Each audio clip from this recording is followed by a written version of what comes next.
Bonsoir et bienvenue dans ce grand direct. Gare aux noyades cet été, elles font 1000 morts chaque année en France. En région PACA, beaucoup de particuliers ont une piscine et des enfants à surveiller.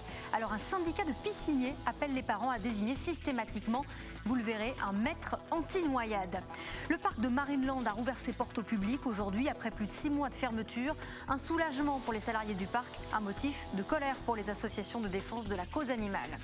Et puis l'exposition Pierre Matisse, un marchand d'art à New York, était inaugurée aujourd'hui pour la réouverture du musée éponyme. L'exposition retrace le parcours exceptionnel du fils d'Henri Matisse, marchand d'art et figure du monde de l'art moderne.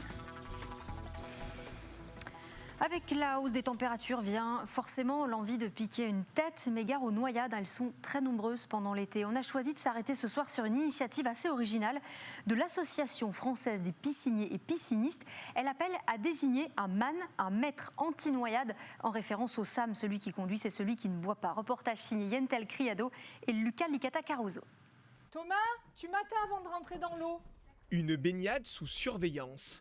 Les yeux rivés sur son fils, Magali veille à ne jamais laisser Thomas seul lorsqu'il est dans l'eau. Une règle d'or adoptée par toute la famille depuis déjà plusieurs années. Cette maman le sait bien, l'accident est très vite arrivé. C'est très dangereux en fait quand il y a beaucoup de monde à la maison parce qu'en fait on pense que tout le monde surveille les enfants et personne ne les surveille. Donc naturellement on désigne un adulte pour surveiller pendant une demi-heure les enfants et on change à tour de rôle, on surveille les enfants dans la piscine. Un mode de surveillance devenu une habitude pour le jeune garçon.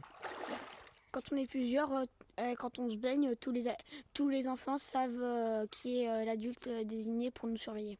Sans le savoir, cette famille a adopté le concept du MAN, le maître anti-noyade. Le principe est simple. Il s'agit de désigner un adulte sur place pour surveiller les enfants dans la piscine. Une initiative lancée par l'Association française des pisciniers et piscinistes après ce triste constat. Plus de 90% des noyades chez les jeunes sont dues à un manque de vigilance. Aujourd'hui, dans le monde dans lequel on évolue, on est là, on regarde, mais on ne regarde pas. Le téléphone sonne, on est sur Facebook, et on ne regarde pas. Et il faut entre 15 et 20 secondes pour qu'un enfant se noie. L'association rend le concept ludique grâce notamment à ce bob qui permet d'identifier le MAN. Je suis le MAN. Pour que je puisse te dire, je te le mets sur la tête. Tu vois, je te repasse le relais. Et ça, c'est important. Mais si on surveille, si on fait attention, on sauvera des vies. Chaque année en France, environ 1000 personnes sont victimes de noyades accidentelles. Chez Magali et Thomas, certains membres de la famille ne seront, heureusement, jamais désignés comme le MAN. On accueille Éric Brocardi, bonsoir. Bonsoir. Vous êtes porte-parole de la Fédération nationale des sapeurs-pompiers de France. Merci d'être avec nous ce soir. Ici, en PACA, on est dans une région où il y a la mer, il y a aussi beaucoup de piscines chez les particuliers. Donc la question des noyades est sensible. Est-ce que vous diriez que ces noyades sont en augmentation dans la région ces dernières années ? Alors effectivement, c'est vrai que sur le plan national, les noyades sont effectivement en augmentation. Déjà pour deux raisons. C'est déjà d'une part sur le fait qu'il y a une diminution de la vigilance des grandes personnes envers les enfants. Il faut rappeler quand même que aujourd'hui, les noyades et les décès par noyade sont la première cause de mortalité chez les jeunes de moins de 25 ans. Donc ça veut dire que très clairement, en termes de prévention, en termes d'attention, il faut effectivement marquer le pas, marquer ce retour à la vigilance, parce qu'on sort d'une période de confinement où les familles étaient forcément sous les yeux et sous la main. Voilà, Éric Brocardi. Et aujourd'hui, face à cela, que l'on... Alors la liaison n'est pas très bonne, Éric Brocardi. Comme dans un milieu privé, il était essentiel de remettre... Oui. Oui. Alors, on ne vous entend pas très bien, la liaison n'est pas excellente. Je vais essayer de vous reposer une question. Comment vous expliquez le manque de vigilance qui est de plus en plus important, selon vous ? Le manque de vigilance dans la surveillance. Allô ? Éric Brocardi, qu'on va essayer peut-être de rappeler au téléphone. Éric Brocardi, porte-parole de la Fédération nationale des sapeurs-pompiers, qui nous parle donc de ce fléau des noyades, les noyades qui font chaque année 1000 morts en France. Et vous avez entendu ce reportage dans le Var sur la surveillance des enfants et sur cette initiative par un syndicat de pisciniers qui invite les particuliers, en particulier les parents de jeunes enfants, à désigner systématiquement un adulte pour la surveillance des enfants en piscine. On va peut-être pouvoir avoir de nouveau Éric Brocardi en ligne, porte-parole nationale de la Fédération des sapeurs-pompiers de France. Eh bien, nous le rejoindrons un petit peu plus tard. Tout autre chose à présent avec un témoignage. À présent, 2 infirmières niçoises se sont envolées pour la Guyane aujourd'hui. 2 sœurs qui travaillent dans le service de réanimation du CHU de Nice. Alors que l'épidémie a fortement reflué en métropole, la Guyane connaît une nouvelle flambée du nombre de cas de Covid. Claudia Olivier a rencontré ces 2 infirmières bien décidées à prêter main forte juste avant leur embarquement ce matin à l'aéroport de Nice. C'est le grand jour pour Isabelle. Ce matin, cette infirmière au service de réanimation du CHU de Nice s'envole pour la Guyane. Un voyage de 15 jours, beaucoup d'enthousiasme, mais un peu d'inquiétude pour la jeune femme. On ne sait pas exactement encore dans quel service on va travailler, on n'a pas encore nos plannings, on était en contact avec la cadre, donc infirmière qu'on va rencontrer dès qu'on va arriver. Mais Isabelle ne part pas seule. Elle est rejointe par sa sœur Pauline, elle aussi infirmière dans le même service. Elles partent toutes les 2 prêter main forte aux équipes médicales guyanaises. Pour Pauline, c'est un juste retour des choses. C'est vrai que nous, on a été beaucoup aidés pendant un an par des gens qui venaient de l'extérieur et on a trouvé ça normal quand on nous a proposé d'y aller à notre tour. Si l'épidémie est en net repli en métropole, la Guyane fait face à une 3e vague. Elle compte aujourd'hui 295 cas pour 100 000 habitants. Les 2 sœurs apporteront leur expérience dans la prise en charge des patients Covid. Donc la difficulté dans laquelle est aujourd'hui la Guyane, c'est celle dans laquelle nous avons été, nous, en vague numéro 2 et en vague numéro 3 au CHU de Nice.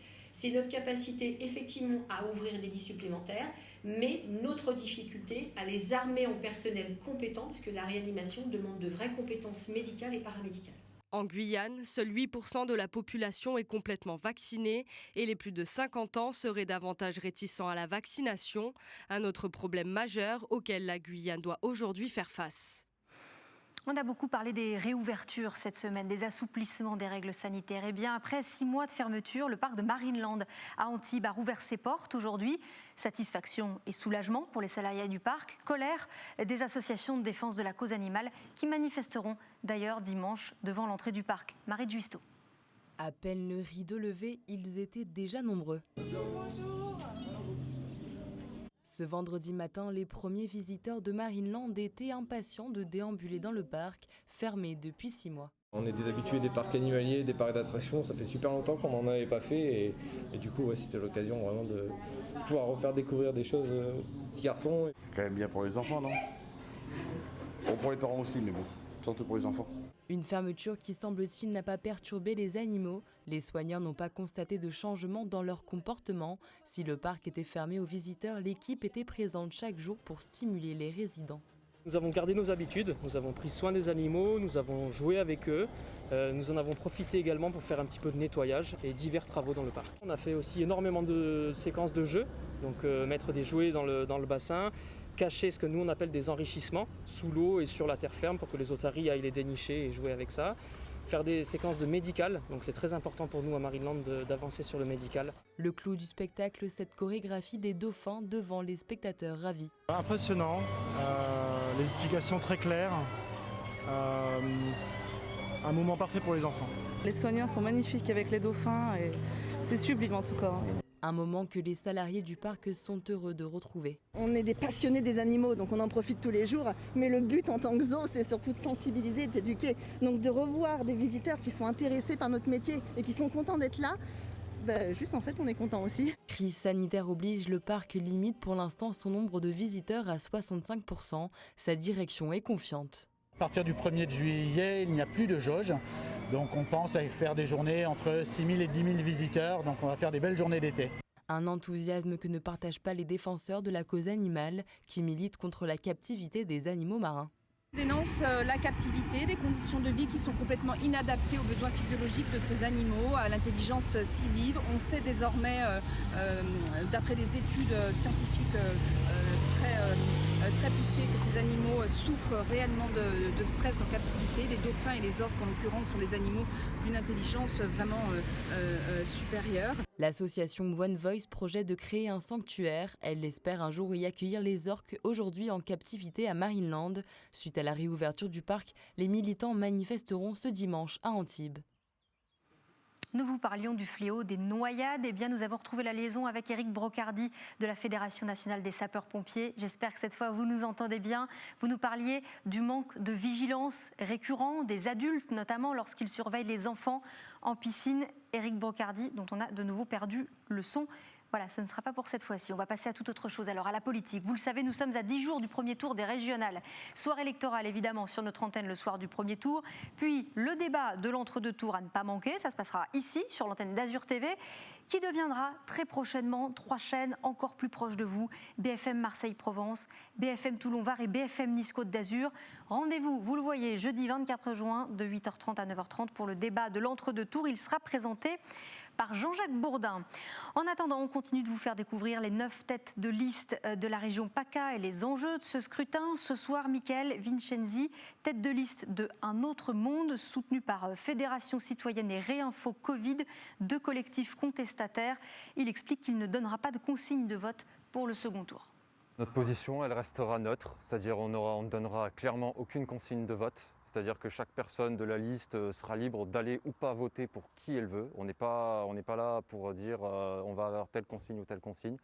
C'est vraiment libre à chacun et moi-même et n'importe quel autre membre de la liste ne donnera aucune consigne de vote à ce sujet. Le but de présenter cette liste, c'est de présenter une autre façon de faire de la politique, qui est de remettre les citoyens au centre de la discussion et du débat, en créant des groupes de travaux, donc en partenariat aussi avec des associations qui voudront bien travailler avec nous à ce sujet sur diverses problématiques liées à la région pour pouvoir qu'eux nous amènent les solutions aux problèmes. On a la proposition de mettre en place cette démocratie participative opérationnelle. C'est à nous de mettre tout en œuvre en tant que médiateur envers les citoyens pour que cette démocratie s'exprime. Voilà. C'est tout ce que l'on veut faire en tant que mouvement citoyen. On veut remettre les décisions au centre parce qu'on en a tous... plus ou moins, on est tous plus ou moins exaspérés du fait que ce soit des personnes uniques qui décident de tout, que ce soit dans la région, alors là spécifiquement pour la région, mais qui prennent les décisions eux-mêmes tout seuls pour des millions de citoyens en fait. Ce soir, vous le savez, c'est le coup d'envoi de l'Euro 2020 de foot, reporté d'1 an en raison de la crise sanitaire. Et conséquence directe de l'événement, eh bien, l'explosion des ventes de téléviseurs. Les supporters, comme à chaque fois qu'il y a une très grande compétition, n'hésitent pas à casser la tirelire pour profiter de cette compétition, comme s'ils y étaient. Les rayons multimédia des magasins multiplient leurs ventes. Écoutez, un vendeur de la Ciotat aujourd'hui. Le lien de cause à effet de l'Euro qui commence ce soir, on voit vraiment qu'il y a un engouement du public. Et surtout, avec la situation sanitaire qu'on a pu voir jusqu'à maintenant, les gens ont envie de se faire plaisir. Et avoir un beau téléviseur, c'est important. À l'heure actuelle, on voit que les gens ont envie de se faire plaisir, de renouveler. Je suis fan de foot et une belle télé, c'est important dans un bon appartement et tout ça. Avoir une belle télé avec une belle qualité d'image, c'est parfait. C'est sûr qu'on apprécie plus le match en ayant une qualité comme celle-ci ou celle-ci. Parmi les expositions à ne pas louper dans les prochaines semaines, celle du musée Matisse à Nice. La réouverture du musée est marquée par le lancement de cette exposition tout à fait inédite. Pierre Matisse, un marchand d'art à New York consacré au fils du peintre. Alexis Ricariete. Matisse, père et fils sont réunis au musée éponyme de Nice. L'exposition intitulée Pierre Matisse, marchand d'art à New York présente 70 œuvres, dont certaines prêtées par le Centre Georges Pompidou. Donc nous avons 120 000 œuvres. Et ce que nous souhaitons par-dessus tout, c'est partager cette collection, faire en sorte que non seulement elle soit visible à Paris, mais aussi elle soit visible partout en France. Nous avons décidé de prêter 15 œuvres, qui sont 15 chefs-d'œuvre de notre collection. Pierre Matisse, figure du marché de l'art moderne à New York à partir des années 30, avait rassemblé ses œuvres signées par différents artistes. C'était des pièces majeures donc, de la collection de la galerie ou de la collection personnelle de Pierre, voilà, qui nous sont ainsi parvenues. Et que le centre a eu la générosité de nous prêter. Oui, parmi les 15 œuvres, nous avons cette œuvre de Dubuffet, qui est justement un portrait de Pierre Matisse, qui s'appelle « Portrait secret », qui a été réalisé donc, en 1947. Nous avons aussi une œuvre majeure de Miro, une œuvre majeure de Tanguy, Wilfredo Lam, Roberto Matta, aussi Giacometti, le sculpteur, et bien sûr Miro. L'exposition est à découvrir au musée Matisse jusqu'au 30 septembre prochain. Allez, on va du côté de Marseille à présent pour mettre fin à la morosité de ces derniers mois. Les Dog Village, vous allez le voir, ont transformé la grande place en un lieu de vie et d'animation. Tous les jours, les Marseillais peuvent donc profiter d'une ambiance différente. Il y a des concerts, des spectacles, des expositions d'œuvres d'art, mais aussi pas mal d'activités créatives pour les enfants. On voit ça avec Yantel Criado et Luca Licata Caroso.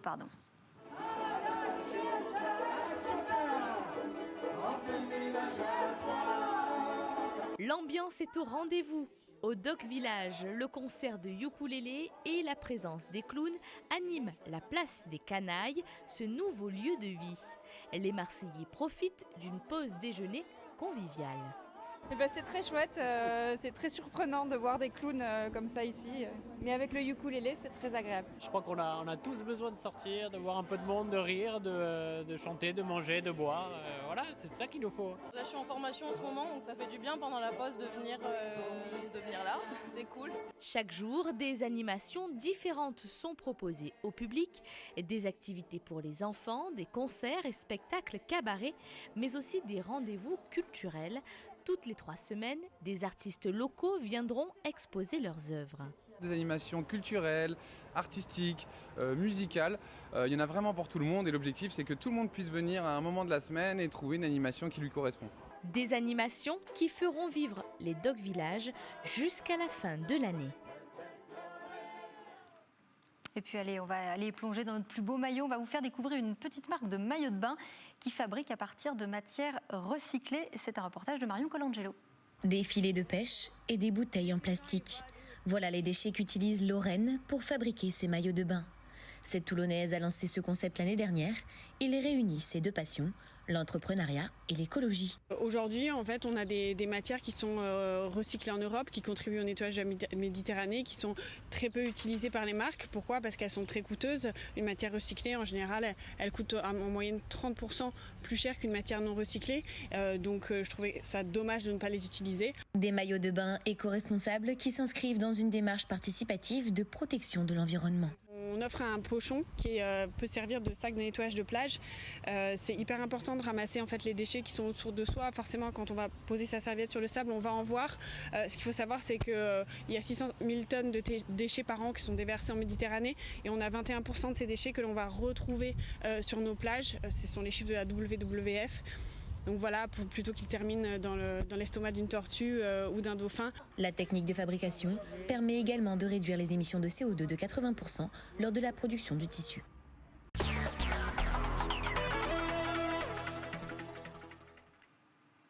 C'est l'heure de l'invité du Grand Direct, ou plutôt des invités, car ce soir nous accueillons 2 chefs cuisiniers. On a eu envie de passer en cuisine, on a eu envie d'aller au restaurant ce soir après l'assouplissement du couvre-feu jusqu'à 23h, avec la reprise aussi du service en salle. Alors certes avec une jauge de 50% pour l'instant, mais en tout cas les restaurateurs respirent un peu. Et d'ailleurs ce soir, on le voit, vous avez le sourire. Bonsoir Denis Ambroisi d'être avec nous. Merci Marco Casola également d'être avec nous.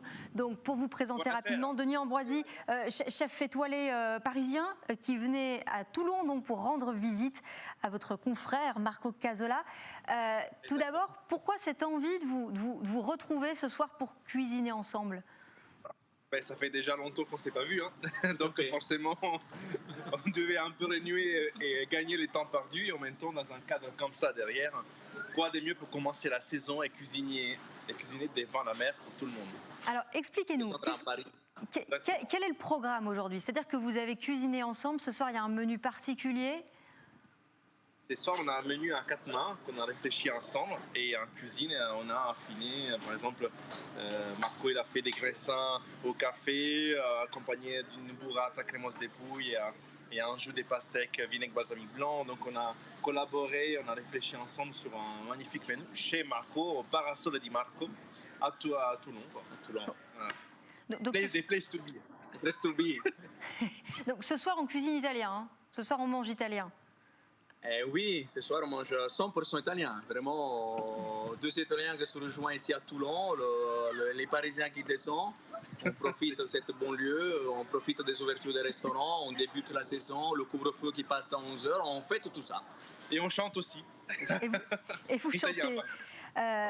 Marco Casola, je crois que vous êtes un chef napolitain, c'est bien cela.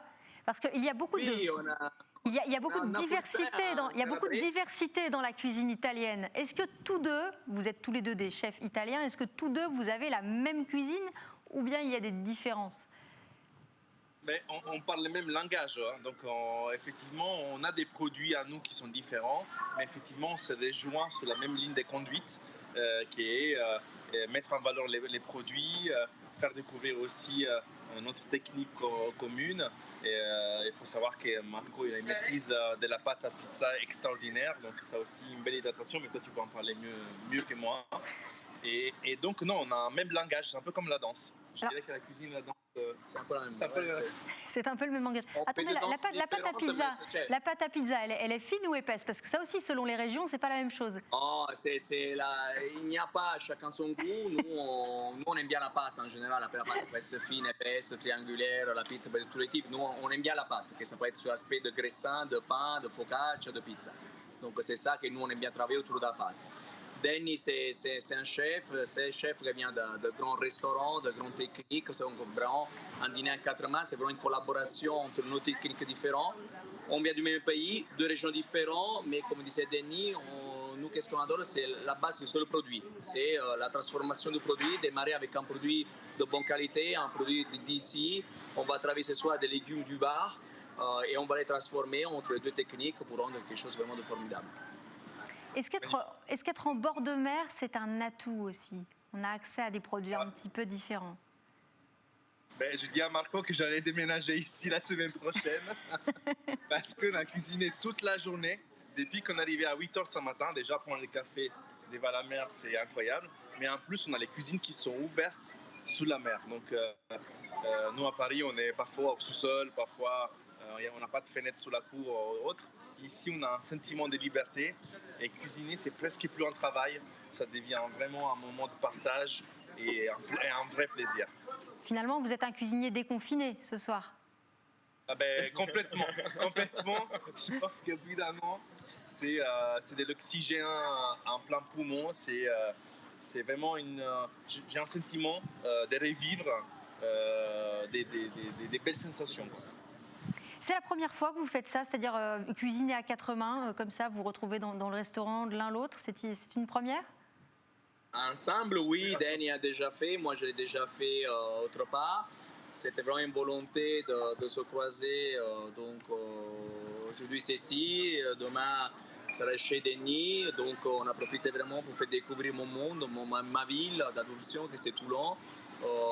Il a attendu beaucoup, pareil, j'en ai parlé beaucoup de Toulon, donc c'est vraiment de l'accueillir un peu chez moi, si je peux dire un peu c'est chez moi à Toulon, et fait découvrir ma cuisine, mes lieux et ma ville. Donc on dit comme ça, et aujourd'hui cuisiner avec lui, c'est un peu comme cuisiner, vous savez, à la maison. Quand tu es avec un ami, tu dis ok, qu'est-ce qu'on fait, on a faim, on ouvre une casserole, on prend, on met de l'eau, on mange, on ouvre une bouteille de vin. Donc je me sens un peu comme ça aujourd'hui. Ça veut dire quoi, qu'il y a de la place pour la spontanéité, comme ça tout n'est pas parfaitement prévu d'avance? Il y a aussi de la place pour cette spontanéité en cuisine? C'est ça qui est beau dans la cuisine, c'est parce qu'on laisse beaucoup de place à l'émotion et au sentiment et à l'instant T.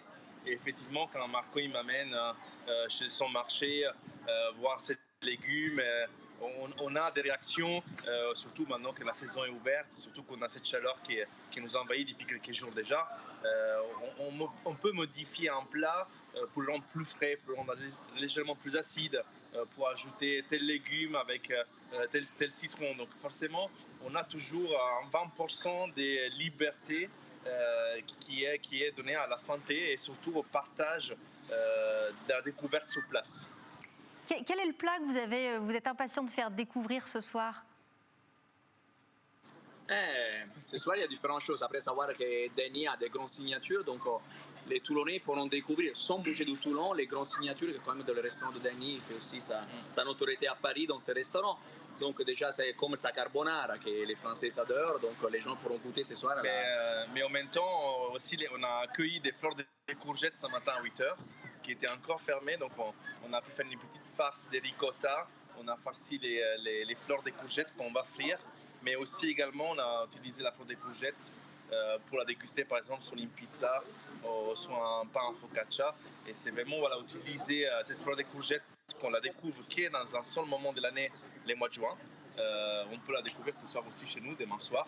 Et donc voilà, c'est une façon aussi de la travailler différemment avec des idées communes. Et puis, Marco Casola, en faisant venir votre ami chef parisien, c'est aussi une façon de faire découvrir votre restaurant peut-être à une clientèle qui ne le connaît pas encore, une clientèle moins habituée, peut-être une clientèle pas seulement originaire de Toulon? Oui, tout à fait. L'enjeu, c'est aussi ça, de faire découvrir. Après, la cuisine, ça reste en général, ça reste une découverte. Moi, je découvre, même comme on dit en italien, moi, je découvre la cuisine de Denis parce que c'est notre cuisine et que ce n'est pas la mienne. Donc, aujourd'hui, il y a les personnes de découvrir ma cuisine, mais de l'autre côté, c'est aux Toulonnais, les personnes ici, de découvrir notre cuisine et que ce n'est pas la mienne. Ça, c'est aussi important. Et sans bouger, comme je dis, sans bouger de Toulon, c'est un peu, on peut voyager pour un instant, comme je dis. On est en confinement pour 6 mois, on a envie de partir, on a envie de voyager, mais ce n'est pas juste avec un train d'avion. On peut voyager aussi avec des plats, avec une soirée, avec une atmosphère. Comment, si on revient un petit peu en arrière cette semaine, comment s'est passée la reprise du service en salle pour vous? On imagine que vous avez la chance d'être en bord de mer, alors vous aviez déjà ouvert en extérieur, en terrasse, mais tout de même, est-ce que là, vous sentez que ça y est, on est presque dans un retour à la normale? Et est-ce que de nouveau, vous êtes optimistes, tous deux d'ailleurs, hein, pour l'avenir de vos établissements? Je dirais que oui, on sent les clients déjà, on sent les gens, les personnes qui sont heureux de venir consommer au restaurant, de sortir. De venir passer un moment chez nous, et que ce soit à Paris ou que ce soit ici à Toulon, je le vois, je le vis, il y a cette énergie positive, il y a un lâche-prise un peu comme si on sortait de prison, j'ai envie de dire. On a vraiment cette envie de partager des moments à table avec des amis, avec des collègues, avec la famille, et on le sent à Paris très fort comme ici à la plage, donc je pense que c'est un peu pareil partout. Et c'est très beau déjà. Moi, je suis parti hier de Paris. Je vois les personnes en terrasse qui prennent leur café croissant, qui sont aux anges de prendre son café croissant. Et aussi pareil, sur la plage, manger une pizza ou des pâtes devant la mer. C'est un sentiment de liberté qui s'est instauré depuis quelques jours déjà. Eh bien, on vous souhaite bon appétit à vos clients ce soir. En tout cas, je pense qu'on va venir dîner chez vous. Merci Denis Ambroisier, Marco Casola, tous deux chefs, d'avoir à Toulon ce soir pour ce menu à 80. Merci beaucoup d'avoir été en direct avec nous ce soir. On vous souhaite une très belle soirée. À l'occasion de la semaine de l'artisanat, nous vous emmenons à présent à la rencontre d'un souffleur de verre de Biot, un passionné qui perpétue son savoir-faire avec passion et accueille des visiteurs d'ailleurs tout au long de l'année. Sébastien Serrano. Les étapes, il faut être assez efficace parce que la température du verre descend assez facilement. Léo est un artiste, un souffleur de verre. Ici à Biot, il laisse libre cours à son imagination dans un atelier accessible au public. Une fois plongé dans la réalisation d'une œuvre, difficile de décrocher. Ça fascine beaucoup parce que le verre, on peut faire énormément de choses avec, que ce soit à la canne ou sans la canne. On a un savoir-faire et on transmet de génération en génération ou de père en fils, ou que ce soit vraiment différent, même que ce soit pas de la famille. Il y a toujours des personnes qui ont envie de transmettre leur travail. Ces créations rejoignent ensuite les œuvres exposées dans la galerie.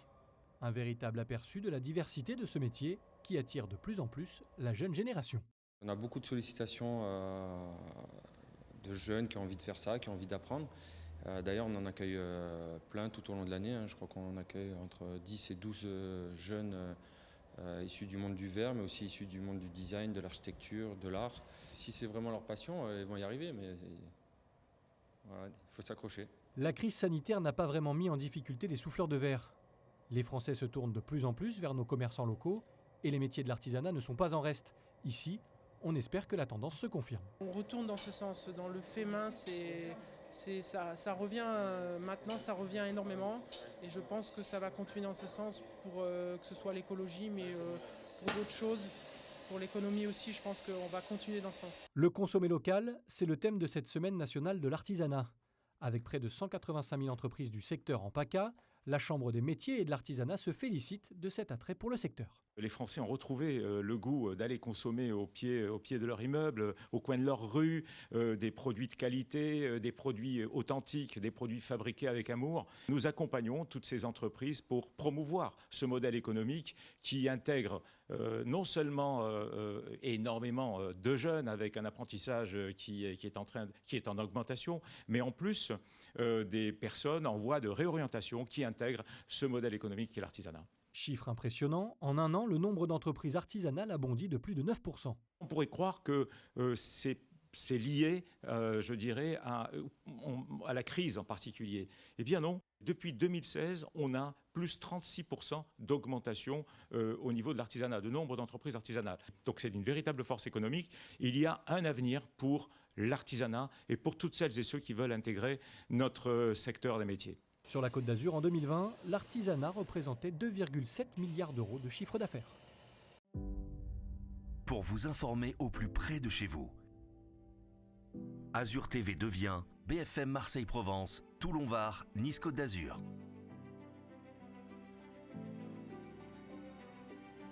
L'info de proximité, l'économie locale, les loisirs, les sports, les transports, les sorties, toute l'actualité, 7 jours sur 7. Toute la journée, des rendez-vous d'information réactualisés en permanence. Avec le Grand Journal du Sud, pour vous informer au plus près de chez vous. C'est une équipe 100% dédiée, réactive, des innovations technologiques au service du direct. Info, météo, proximité, ce qui fait votre quotidien.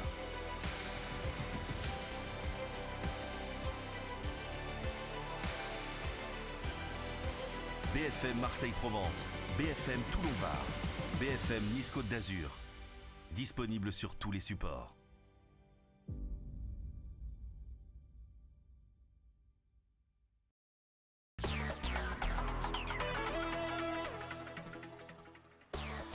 Dans la seconde partie de ce grand direct, 2 infirmières niçoises au chevet de la Guyane. Elles se sont envolées ce matin pour aider les soignants guyanais. Là-bas, les habitants font face à une forte reprise de l'épidémie. Les infirmières du CHU de Nice vont maintenant leur prêter main forte. Nous les avons rencontrées ce matin avant le grand départ. Gare aux noyades, cet été, elles font chaque année 1000 morts en France. En région PACA, beaucoup de particuliers ont une piscine et des enfants à surveiller. Un syndicat de pisciniers appelle les parents à désigner systématiquement un maître anti-noyade. Et puis le grand frisson avec un concours de plongeon spectaculaire dans l'Estérel. La compétition se déroule à huis clos aujourd'hui et demain. Mais vous allez pouvoir découvrir avec nous les images dans un quart d'heure et nous serons en direct avec un champion de la discipline, Gary Hunt. 2 infirmières niçoises se sont donc envolées tôt ce matin pour la Guyane. 2 sœurs qui travaillent toutes 2 dans le même service de réanimation du CHU de Nice. Alors que l'épidémie en métropole a fortement reflué, la Guyane connaît à présent une nouvelle flambée du nombre de cas de Covid. Claudia Olivier a donc rencontré ces 2 infirmières bien décidées à prêter main forte juste avant leur embarquement à l'aéroport de Nice ce matin. C'est le grand jour pour Isabelle. Ce matin, cette infirmière au service de réanimation du CHU de Nice s'envole pour la Guyane. Un voyage de 15 jours, beaucoup d'enthousiasme, mais un peu d'inquiétude pour la jeune femme. On ne sait pas exactement encore dans quel service on va travailler, on n'a pas encore nos plannings, on était en contact avec la cadre, donc infirmière qu'on va rencontrer dès qu'on va arriver. Mais Isabelle ne part pas seule, elle est rejointe par sa sœur Pauline, elle aussi infirmière dans le même service. Elles partent toutes les 2, prêter main forte aux équipes médicales guyanaises. Pour Pauline, c'est un juste retour des choses. C'est vrai que nous, on a été beaucoup aidés pendant un an par des gens qui venaient de l'extérieur et on a trouvé ça normal quand on nous a proposé d'y aller à notre tour. Si l'épidémie est en net repli en métropole, la Guyane fait face à une 3e vague. Elle compte aujourd'hui 295 cas pour 100 000 habitants. Les 2 sœurs apporteront leur expérience dans la prise en charge des patients Covid. Donc la difficulté dans laquelle est aujourd'hui la Guyane, c'est celle dans laquelle nous avons été, nous, en vague numéro 2 et en vague numéro 3 au CHU de Nice.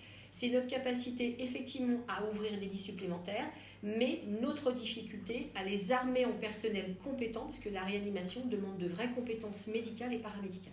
En Guyane, seul 8% de la population est complètement vaccinée et les plus de 50 ans seraient davantage réticents à la vaccination.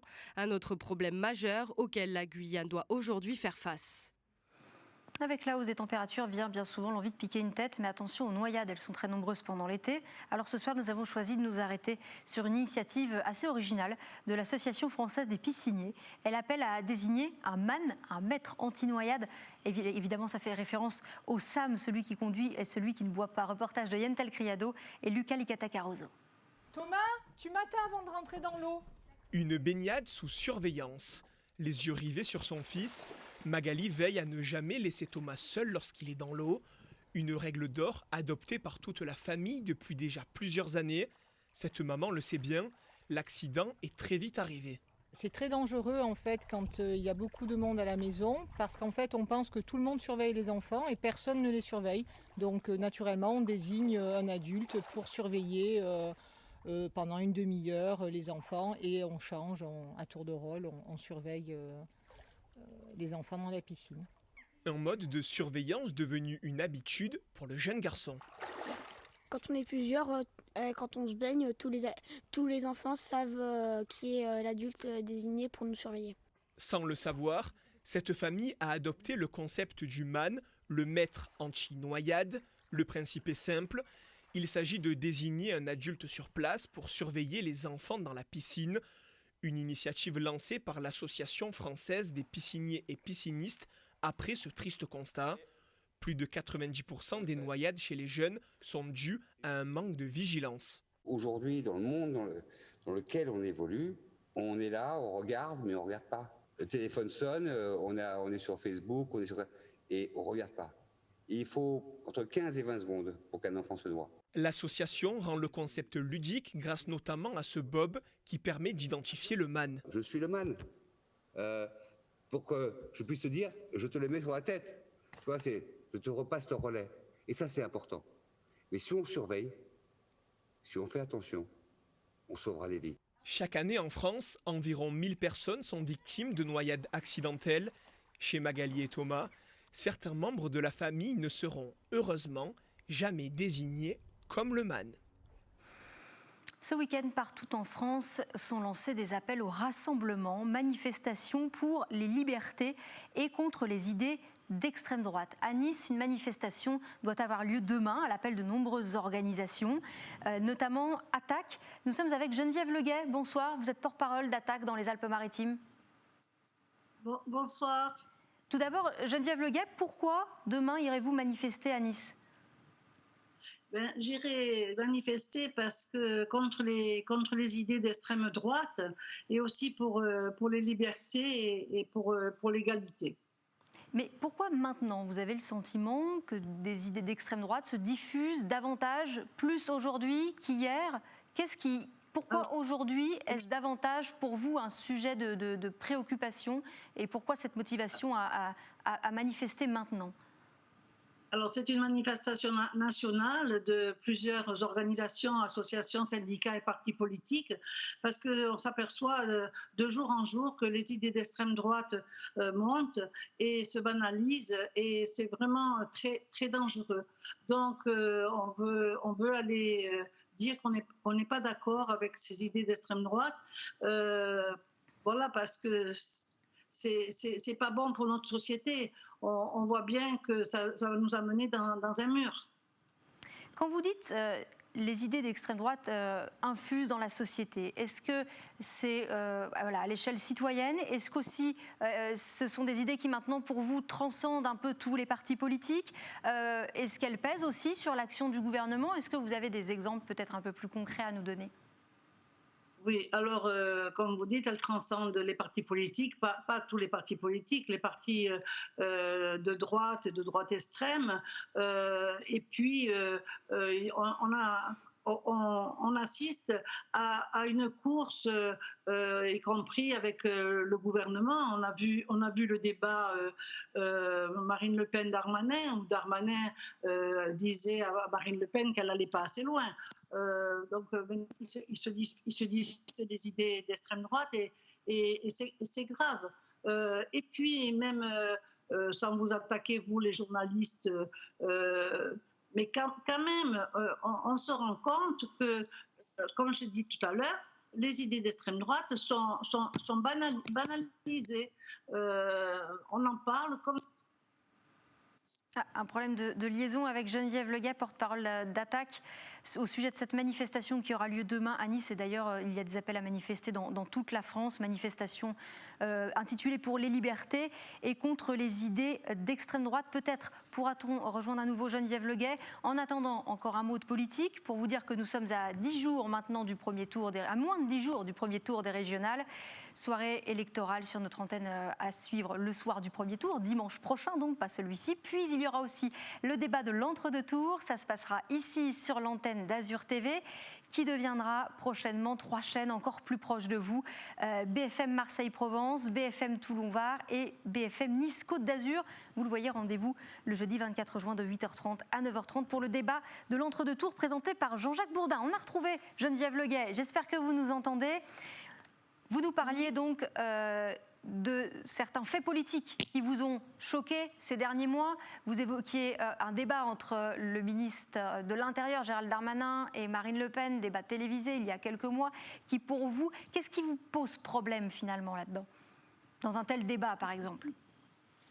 Ce qui pose problème, c'est qu'on dirait que c'est une course à celui qui sera le plus près de l'extrême droite, qui va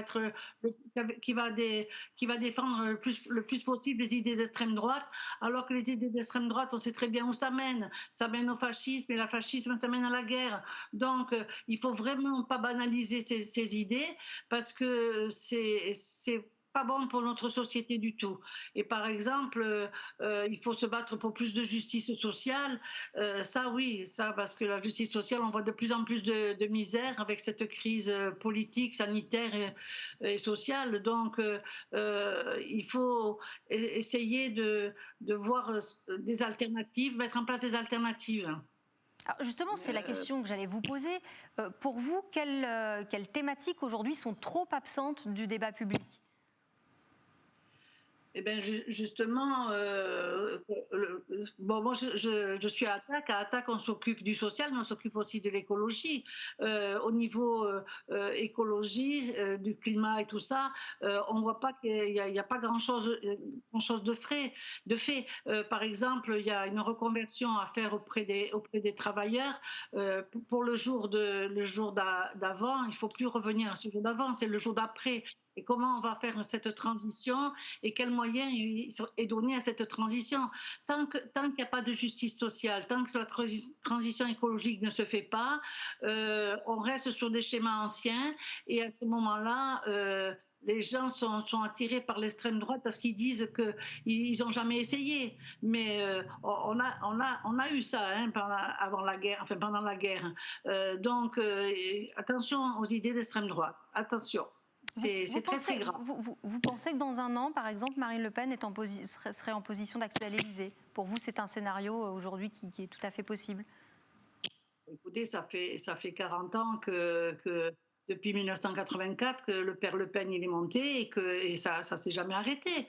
Donc on voit bien le terreau. Le terreau, c'est qu'il n'y a pas de travail, que le travail n'est pas redistribué et puis qu'il n'y a pas de solution de justice sociale. Donc si vous voulez, il y a tellement de misère. Parce que, vous savez, je suis aussi gilet jaune. Les gilets jaunes, ils ne sont pas sortis pour rien en 2018.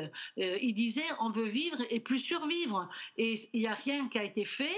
Et les gilets jaunes qui défendaient ça, ils sont toujours dans une grande misère.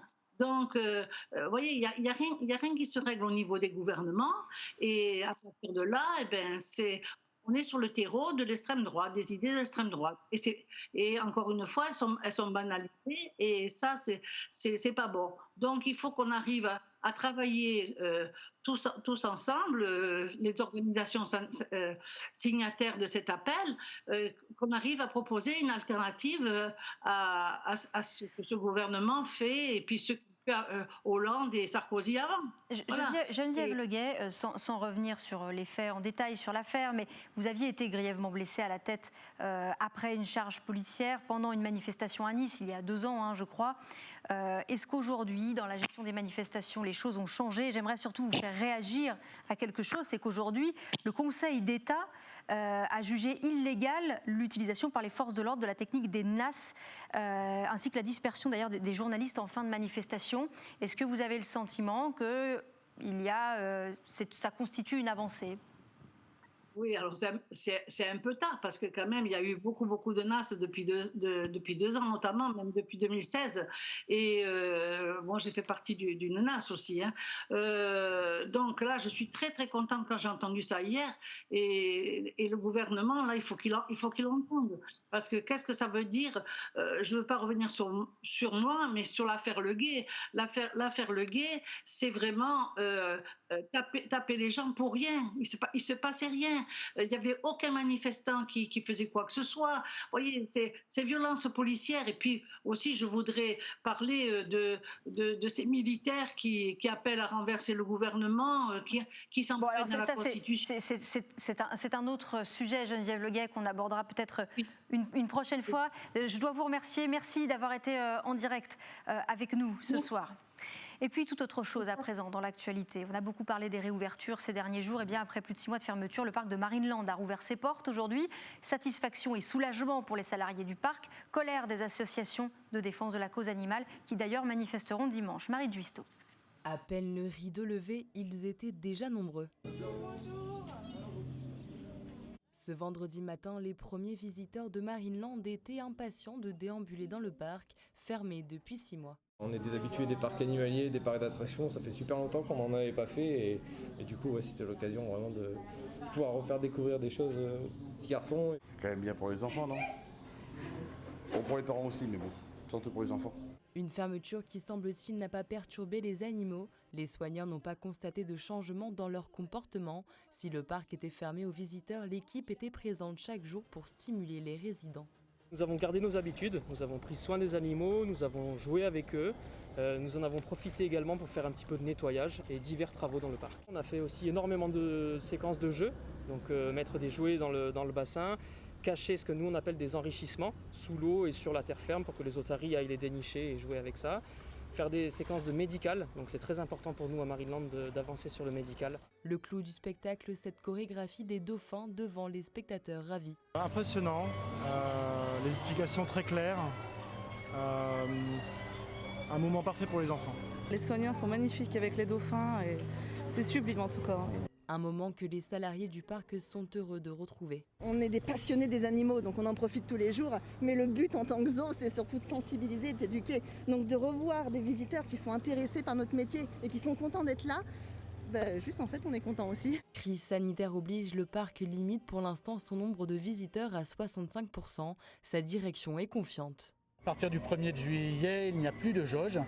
Donc on pense à faire des journées entre 6 000 et 10 000 visiteurs. Donc on va faire des belles journées d'été. Un enthousiasme que ne partagent pas les défenseurs de la cause animale qui militent contre la captivité des animaux marins. On dénonce la captivité, des conditions de vie qui sont complètement inadaptées aux besoins physiologiques de ces animaux, à l'intelligence si vive. On sait désormais, d'après des études scientifiques très poussées, que ces animaux souffrent réellement de stress en captivité. Les dauphins et les orques, en l'occurrence, sont des animaux d'une intelligence vraiment supérieure. L'association One Voice projette de créer un sanctuaire. Elle espère un jour y accueillir les orques aujourd'hui en captivité à Marineland. Suite à la réouverture du parc, les militants manifesteront ce dimanche à Antibes. Allez, pour mettre fin à la morosité des derniers mois, les Dog Village à Marseille ont transformé la Grand Place en un lieu de vie et d'animation tous les jours. Les Marseillais peuvent maintenant profiter d'une ambiance différente, des concerts, des spectacles, des expositions et pas mal de choses pour les enfants.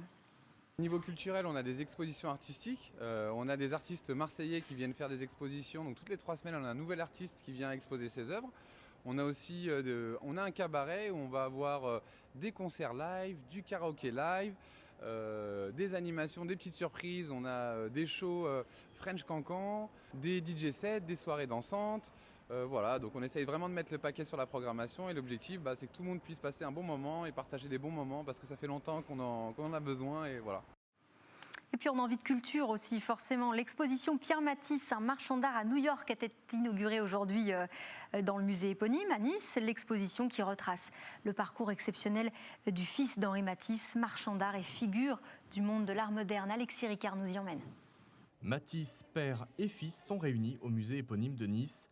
L'exposition intitulée Pierre Matisse, marchand d'art à New York, présente 70 œuvres, dont certaines prêtées par le Centre Georges Pompidou. Donc nous avons 120 000 œuvres et ce que nous souhaitons par-dessus tout, c'est partager cette collection faire en sorte que non seulement elle soit visible à Paris, mais aussi elle soit visible partout en France. Nous avons décidé de prêter 15 œuvres qui sont 15 chefs-d'œuvre de notre collection. Pierre Matisse, figure du marché de l'art moderne à New York à partir des années 30, avait rassemblé ses œuvres signées par différents artistes. C'était des pièces majeures donc, de la collection de la galerie ou de la collection personnelle de Pierre, voilà, qui nous sont ainsi parvenues et que le centre a eu la générosité de nous prêter. Oui, parmi les 15 œuvres, nous avons cette œuvre de Dubuffet, qui est justement un portrait de Pierre Matisse, s'appelle « Portrait secret », qui a été réalisé donc, en 1947. Nous avons aussi une œuvre majeure de Miro, une œuvre majeure de Tanguy, Wilfredo Lam, Roberto Matta, aussi Giacometti, le sculpteur, et bien sûr Miro. L'exposition est à découvrir au musée Matisse jusqu'au 30 septembre prochain. Pour vous informer au plus près de chez vous, Azur TV devient BFM Marseille-Provence, Toulon-Var, Nice-Côte d'Azur.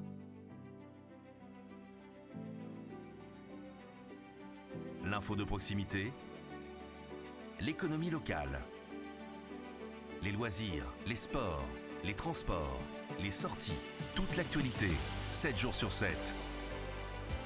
Toute la journée, des rendez-vous d'information réactualisés en permanence.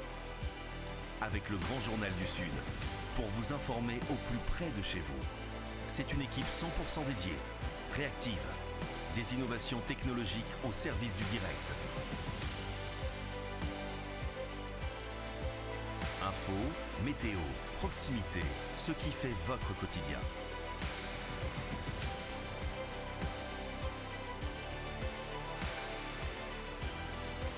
BFM Marseille-Provence, BFM Toulon-Var, BFM Nice-Côte d'Azur. Disponible sur tous les supports.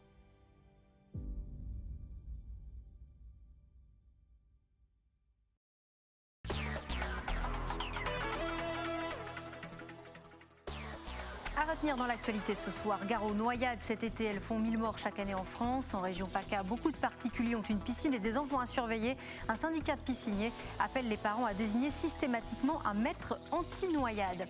Le parc de Marineland a rouvert ses portes au public après plus de 6 mois de fermeture. Un soulagement pour les salariés du parc, un motif de colère pour les associations de défense de la cause animale. Et puis 2 infirmières niçoises au chevet de la Guyane, elles se sont envolées ce matin pour aider les soignants guyanais. Là-bas, les habitants font face à une forte reprise de l'épidémie. Les infirmières du CHU de Nice vont donc aller leur prêter main forte. Dans le grand direct ce soir, nous sommes avec Gary Hunt. Bonsoir, vous êtes plongeur et vous êtes champion en titre de la Red Bull Cliff Diving. Et c'est pour ça que ce soir, vous êtes aux côtés du directeur de la compétition, Hassan Mouti. Bonsoir à tous les deux, merci d'être avec nous en direct. C'est une compétition franchement très impressionnante puisqu'elle se passe sur un site dans les Stérelles, au Cap Dramont, dans les Roches Rouges, sur ce site assez incroyable. Tout d'abord, est-ce que vous pouvez nous décrire un petit peu, peut-être vous, Hassan Mouti, le caractère exceptionnel de ce site ? Le caractère exceptionnel, comme vous l'avez dit, vous venez de le décrire, les roches, elles sont juste magnifiques. L'eau est bleu turquoise. On est ici à Saint-Raphaël. J'ai l'impression qu'il fait toujours beau et toujours ciel bleu. On peut voir quelques vidéos qu'on a tournées il y a quelques semaines. Le spot est juste magnifique. Pour moi, il fait partie des meilleurs spots qu'on a depuis une dizaine d'années. Alors, Gary Hunt, je me tourne vers vous. On voit là, en ce moment, à l'écran, des compétiteurs en train de s'entraîner, en train de plonger. C'est franchement très impressionnant. Alors, on sait que vous avez déjà plongé aujourd'hui, que vous allez replonger certainement demain. Comment vous abordez cette compétition ? Alors, vous avez déjà décroché des titres lors de cette compétition, mais tout de même, est-ce qu'il y a une appréhension ? Dans quel état d'esprit, à chaque fois, vous l'abordez ? Ça fait longtemps qu'on n'a pas plongé. L'année dernière, tout a été annulé et ça fait peur quand tu ne le fais pas pendant des années. On a plein de doutes et avec un sport, avec un très haut risque, ça fait très peur. Alors les entraînements, ça a été très stressant. Mais maintenant, c'est le côté compétition où l'adrénaline va nous aider à faire des grands sauts. Alors, on voit sur ces images que c'est une hauteur tout à fait vertigineuse. Combien de mètres vous plongez ?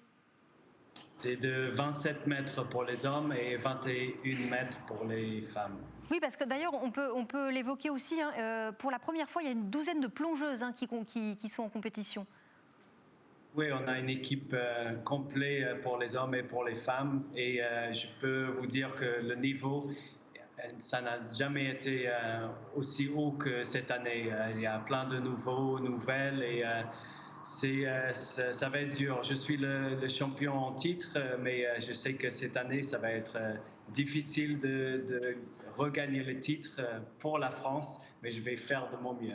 Ah, vous craignez de perdre votre titre. Alors, pour ceux qui ne connaissent pas la compétition, est-ce qu'il s'agit seulement de plonger de la hauteur la plus importante possible, ou bien est-ce qu'il y a une histoire de figure? Est-ce qu'il y a plusieurs épreuves? Quel est un petit peu le déroulé de cette compétition?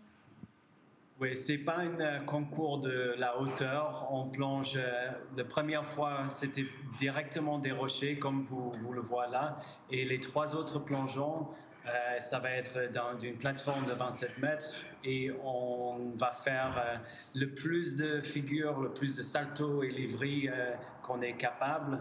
Et on est noté par des juges. On a 5 juges qui notent de 0 à 10. Et cette score est multiplié par la difficulté selon le plongeon qu'on choisit. Alors, on voit qu'il y a une topographie particulière sur ce site. Chaque site, j'imagine, est très différent. Comment on se prépare quand on aborde un site sur lequel on n'a jamais plongé? On fait des repérages? Comment ça se passe? Tout doit se faire dans un jour d'entraînement. C'est un sport très unique où on n'a pas l'opportunité de s'entraîner toute l'année. Les plateformes sont installées, nous on arrive, on a un jour de se préparer et puis on commence la compétition. Alors on doit faire beaucoup d'imagerie, on imagine tous nos plongeons plein de fois, comme ça on se sent prêt le jour J. Alors Hassan Mouti, justement un petit mot sur la sécurité. Comment on met en place la sécurité autour d'un tel événement, autour d'une compétition finalement qui en elle-même est forcément dangereuse? Alors oui, forcément, il y a des risques. Ça reste un sport extrême. C'est des risques contrôlés déjà parce que c'est tous des athlètes professionnels qui ne s'entraînent pas à 27 mètres toute l'année, mais qui ont un programme d'entraînement avec une préparation physique toute l'année. Et puis chaque site est spécifique. Celui-ci, il est dans la gamme moyenne au niveau de la sécurité parce qu'on a une bonne vision dans l'eau. Donc on a 3 plongeurs en apnée qui sont sur l'arrivée des plongeurs. On a un plongeur avec une bouteille et ceux qui font la sécurité, s'il se passe quelque chose, ils sont formés et on a fait des répétitions les derniers jours justement pour apprendre à subvenir aux premiers besoins du plongeur qui pourrait être blessé. Mais alors c'est combien de personnes autour de l'organisation d'un événement comme ça?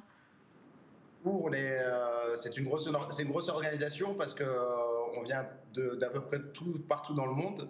C'est aussi éclectique que les plongeurs. Et on est alentour d'une centaine de personnes largement. Alors, par contre, cette année, il y a quand même une particularité. La compétition peut avoir lieu. En revanche, elle se fait à huis clos. Est-ce que ça, c'est un motif de déception ou pas? Moi, en tant que directeur de compétition, c'est une petite déception dans le sens où on a toujours eu l'habitude, et c'est spécialement en France, c'est une grande spécificité, c'est quand on faisait la compétition à La Rochelle, on avait 70 000 personnes. Là, on a dû fermer tous les accès terrestres, donc les gens ne peuvent pas venir à pied pour voir la compétition. Le seul moyen, c'est de venir en bateau ou en paddle, et donc du coup, il y aura forcément moins de monde. Mais je pense que pour les sportifs aussi, ça doit être une déception quelque part. Oui, ça donne de la pêche quand il y a plein de monde, mais sur la plateforme, il faut être vraiment concentré. Du coup, on est toujours tout seul. Oui, c'est ce que j'allais vous demander. Est-ce qu'on ne se met pas quand même dans une bulle? J'imagine, avant de plonger, comme ça, on doit se mettre un petit peu dans sa bulle, se refermer peut-être sur soi-même. Donc, c'est important quand même d'avoir un public? Ça marche, ça aide quand tu as peur, quand tu hésites. Quand tu vois tout le monde qui te regarde, bien sûr, ça te donne des ailes. Mais pour moi, dès que je suis sur le bord de la plateforme, je suis toute seule. Je me souviens ce que je dois faire, je pense à ça et que ça. Alors, est-ce que la journée d'aujourd'hui s'est bien passée et quelle performance vous espérez réaliser demain? Ça s'est bien passé. Le plongeon des falaises, c'était difficile. Le point de départ n'est pas stable, n'est pas droit, mais j'ai assez bien plongé. Mais j'ai fini le début de compétition avec 2,10 et je n'aurais pas espéré mieux. Je suis en tête pour l'instant et j'espère garder ça pour demain. Eh bien, on vous souhaite de conserver votre titre. On vous souhaite bonne chance pour cette compétition. Demain, la Red Bull Cliff Diving. Merci à vous, Gary Hunt, qui plongeait lors de cette compétition. Et puis, merci à vous, Hassan Moutier, également directeur de la compétition, d'avoir été en direct avec nous ce soir. C'est la fin de cette heure d'information. Je vous souhaite une très belle soirée, un très bon week-end et à lundi.